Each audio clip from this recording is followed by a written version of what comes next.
When will you close the over? This is just some of his things. Okay.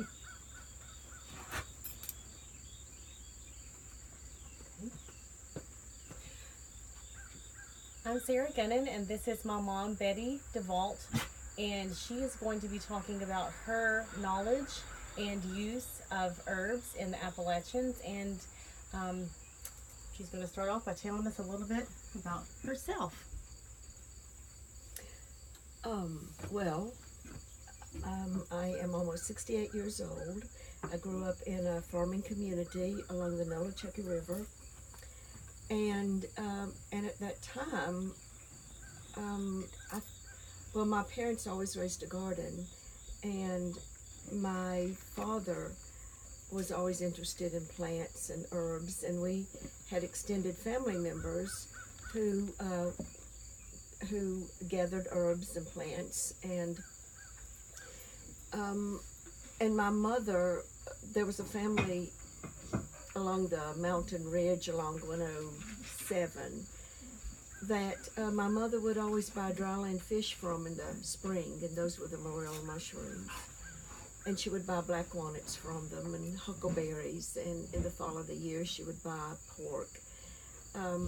And so I grew up realizing that the mountains had a lot to offer.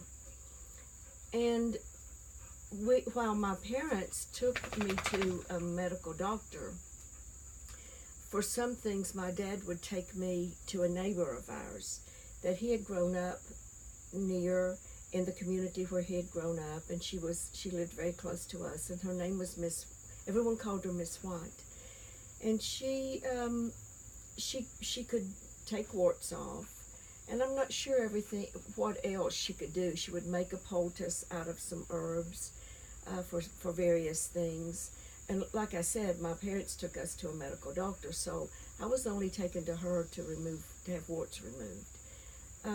She seemed old to me at the time, but thinking about it, I think she may have been maybe somewhere near the age of my father, maybe 50s or 60s, maybe older than I'm thinking.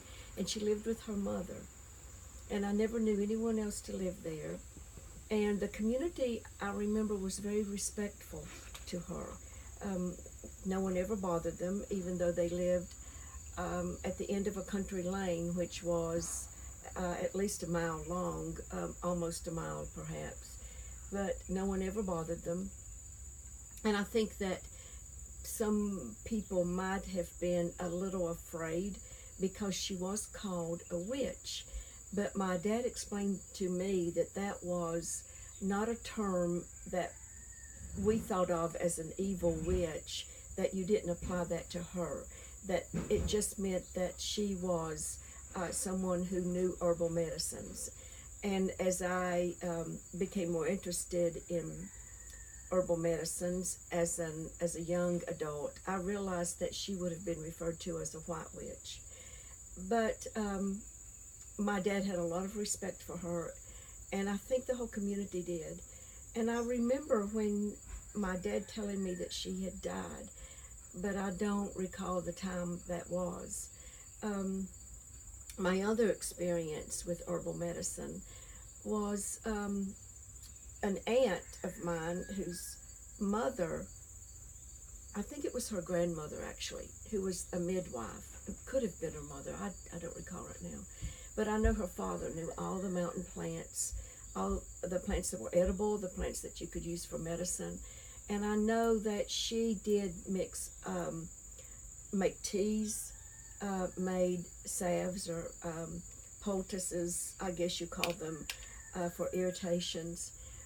And I'm not sure, we never went to her for any teas or medicines of any kind, so I don't know what she used. I know that plantain was one thing that she used for skin irritation, because she had shared that with some of my family members.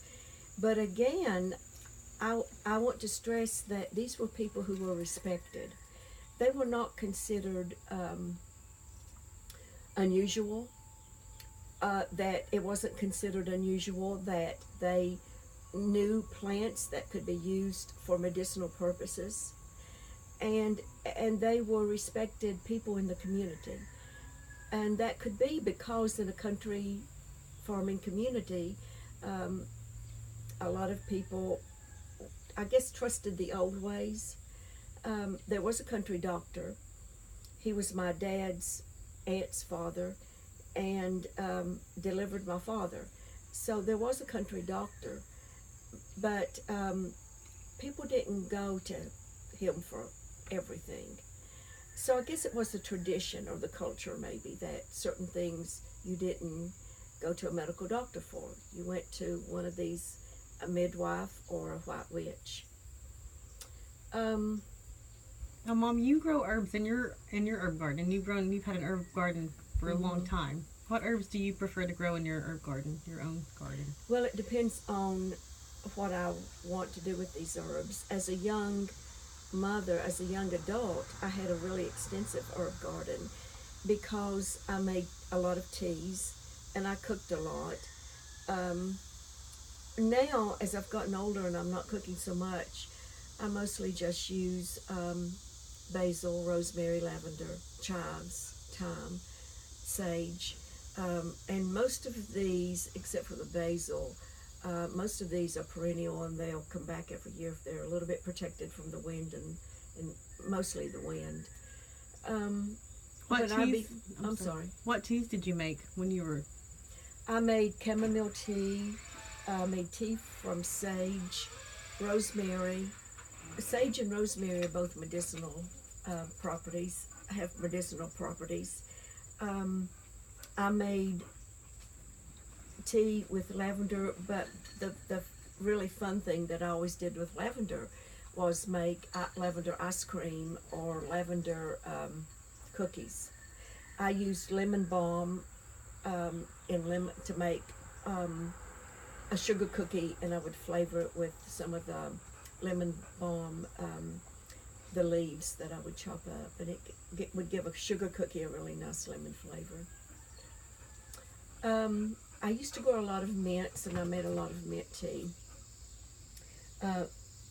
I got really interested in mints at one time because there were so many interesting ways they could be used, medicinal, as well as just as a good tea to drink, and as a nighttime sedative and things like that. I remember a story you told us one time. You tried to get us to drink chamomile tea, and we didn't drink it, Yeah. and you drank it and fell asleep. Well, with three little girls, it would. I always tried to just get you all in bed and asleep at the same time, which was impossible to do, it seemed. So one of the things I tried was chamomile tea, and neither one of you would drink it. So I decided, what the heck? I drank it and had a good night's sleep. I've forgotten a lot of the medicinal uses for herbs and plants.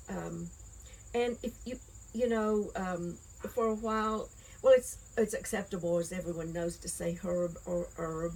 Herb, I think, is Old English, and I do remember a time when I was saying herb and I was corrected by someone, and I very politely and nicely told them that I was not wrong, that either pronunciation was correct. But I remember I raised ginger. Bergamot bergamot I used in salads. A lot of these, what people would call herbs today, were just good salad plants. The little blue flowers of the, I think it's the bergamot, I used to freeze in water in ice cube trays and put those in lemonade. And while my girls may not remember that at the time, they liked it. Do you remember that, Sarah? Mm-hmm. I know some plants, I would make I guess you could say a tea, with rosemary, and that was a nice rinse for dark hair. I used to do that and I used to make a lot of facial mask with herbs and honey as a binder. and I did that for a long time. Um, I remember you made a wash for my hair with chamomile. hmm Chamomile would be for blonde or light hair. Rosemary for dark hair. If I can't, I'd have to get back my books out. But I think that sage was for a stomach upset, but I'm not sure. So, you know, I don't know, I shouldn't have said that maybe because I can't remember. But I would make peppermint tea and spearmint tea for upset stomachs.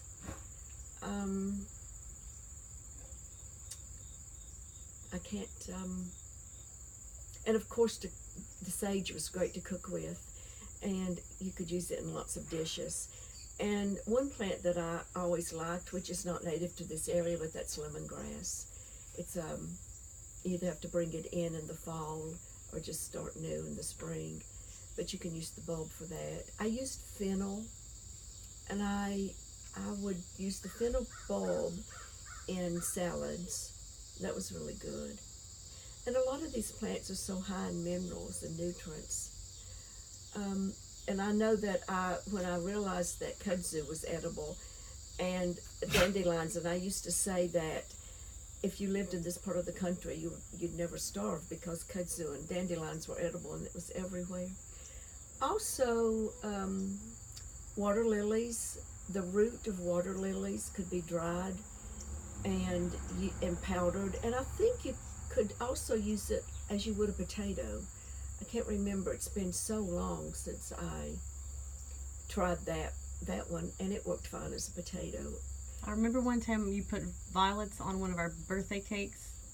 I used a lot of edible flowers because I didn't use pesticides or herbicides, and so I could, if I wanted to use flowers, I just went out in the garden and picked them if they were edible. We called it pot marigold, but I think it's I don't remember the name of that flower, but it was a peppery, spicy, almost like a nasturtium flower and leaf, but it was so good in salads and it was colorful.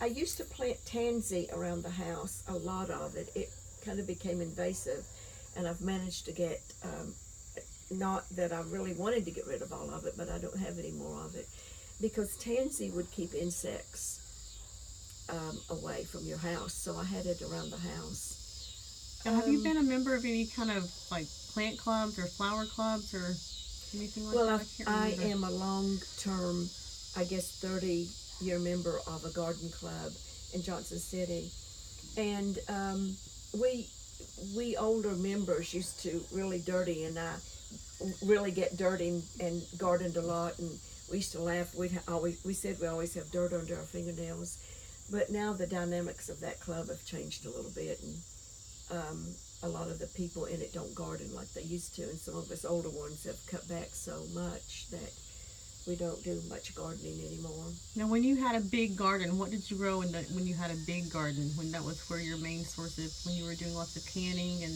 had lots of vegetables, what vegetables did you grow in your garden? Well, we would have a garden, maybe not quite a half-acre garden, a little less, but we raised corn, squash, beets, celery, beans, squashes, cucumbers, tomatoes, okra, eggplant, cabbage, peas, just the typical Sweet potatoes, sweet potatoes and Irish potatoes. corn. Did you say corn? And we had a large freezer, and I froze a lot, and I also canned a lot. I made And you made juice, grape juice. Yes. Yeah. That sometimes turned into wine. Did you make homemade mead, wine? Well, my husband's Aunt Mary and I used to make wine. How did you make that? Goodness, I'd have to find the recipe. We would, I believe we used yeast. Gosh, I can't remember, Sarah, how we made it. But I remember one time, we made it in big gallon jugs, and we put a balloon over the top of the jug and hold it in place with a rubber band, and whatever chemical process was happening, which I can't remember now, all the steps.